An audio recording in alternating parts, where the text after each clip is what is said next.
June 1, 2025, number 4720, elaborate condensation. Diane, thank you again for the long text message. I gave you the brief skinny with what's going on with me, but spent too little time on our correspondence. So in an effort to put a small but hopefully significant time more, I'm writing this, what I've turned into a poem text. I'll start where you started.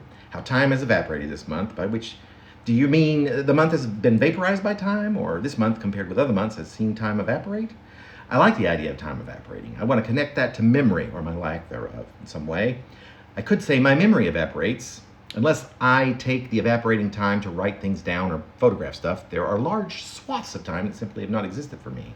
They must surely have existed, though, due to the fact that I could not afford a camera at the time. They weren't ubiquitously inside of our phones back then, right?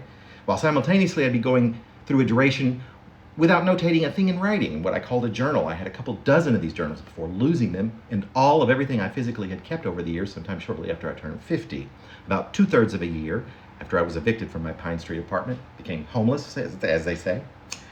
I used these journals to make the bulk of the pieces in this project, which are even still accumulating, even after losing all the original notebooks and binders in which I'd written what seemed important at the time to record in such a way so that I might recall, not for the memory alone, of course.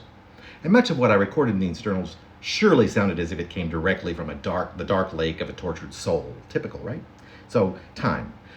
A lot of which is now past since I began writing this note, and I've yet to even ask but a couple of questions. Did the month evaporate, or was it time that evaporated? And how was it this significant or different from normal? Directly after the first thought, you mentioned how you feel as if you've been going without having much to show for it. Boy, do I ever know that feeling, which is maybe another reason I make these little hodgepodges. I've turned them into a decades-long project, a word I used to hate, the publication of which is something I can do myself fairly easily, and have added to these the photographs and also now the videos of me reading each of them thus far. 4,700 poems. But I can at any time point to one or to the project and say to myself, I did this. This is mine, something of me, which I leave for whomever, but it could be just for me. I feel a need for such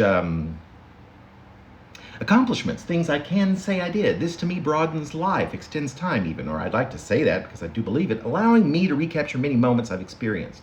It reminds me that I've done things and doing things in order to assess and imagine how I might do better. So doing things, remembering, keeping time as stretched out as possible. That covers, I think, the first 2 lines of your long text. And now I must run to a meeting, so I shall end this long text in response to perhaps the least substantive part of your lovely long text to me of, several days ago? See? I did this.